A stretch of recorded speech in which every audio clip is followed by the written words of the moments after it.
ये कहानी है दो दोस्तों की जो कि एक छोटे से गांव में रहते थे। एक बार वो दोनों किसी काम से शहर गए और वापस अपने गांव लौट रहे थे। उनके गांव तक पहुंचने के लिए उनको एक घने जंगल से होकर के गुजरना था और जब वो उस जंगल से गुजर रहे थे तो एक दोस्त को प्यास लगी और वो पानी ढूंढने के लिए रास्ता भटक गए। थोड़ी ही देर बाद शाम हो गई और रात होने ही वाली थी। तो उन दोनों की नजर एक गुफा पे पड़ी जो कि पेड़ों से घिरी हुई थी चारों तरफ से। तो उन्होंने सोचा कि यही जगह ठीक है रात बिताने के लिए। तो दोनों ने कुछ लकड़ियां इकट्ठी करी, उस गुफा के अंदर गए और आग जला करके वहां पे बैठ गए। रात का वक्त था, गुफा के अंदर आग जल रही थी, बाहर बिल्कुल अंधेरा था और कुछ जानवरों की आवाजें आ रही थी। तो उन दोनों में से जो एक दोस्त था वो अंदर ही अंदर डरने लगा, क्योंकि उसने भूत प्रेतों की बहुत कहानियां सुनी थी कि रात के वक्त जंगल में कुछ भयानक आत्माएं भटकती हैं और अगर उनको कोई ऐसा भटका हुआ आदमी मिल जाए तो उसको नहीं छोड़ती।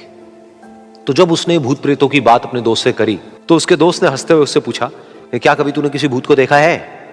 तो उसने कहा, नहीं मैंने तो नहीं देखा, लेकिन मेरे कुछ जान पहचान के लोग हैं जिन्होंने देखा है।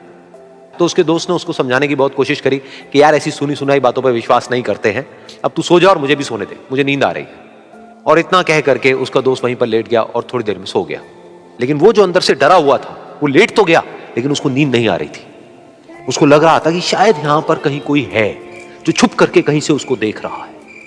उस आग की वजह से कुछ परछाइयां बन रही थी वहां पर पत्थरों पर, तो उन परछाइयों को देख करके भी वो डर रहा था। फिर कुछ घंटे तक ऐसे ही चलता रहा। फिर उसके बाद में क्योंकि वो थका हुआ था तो उसको नींद आ गई। लेकिन नींद आने के कुछ देर बाद ही उसको एक सपना आया।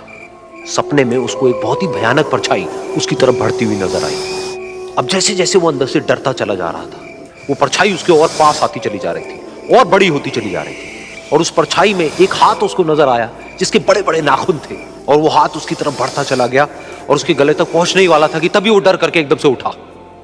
फिर उसने अपने दोस्त की तरफ देखा जो कि सो रहा था, उसको पकड़ करके जोर से उठाया। फिर उसने अपने दोस्त को बताया कि उसके साथ में क्या हुआ। तो उसका दोस्त फिर हंसने लगा। फिर उसके दोस्त ने उसको कहा, अब अगर दोबारा से तुझे वो परछाई दिखे तो तू वही कहियो जो मैं तुझे कह रहा हूं कहने के लिए, फिर देखते हैं वो परछाई तेरा क्या करती है। तुझे अपने अंदर ही अंदर बोलना है, मैं तुझसे नहीं डरता, सामने आ। तो उसके दोस्त ने वैसा ही किया।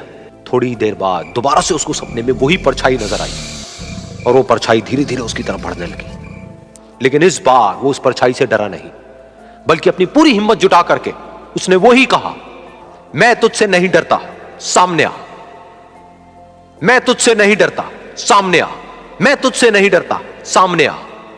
जैसे जैसे वो ये बोलने लगा वो परछाई छोटी होने लगी और उससे दूर होने लगी।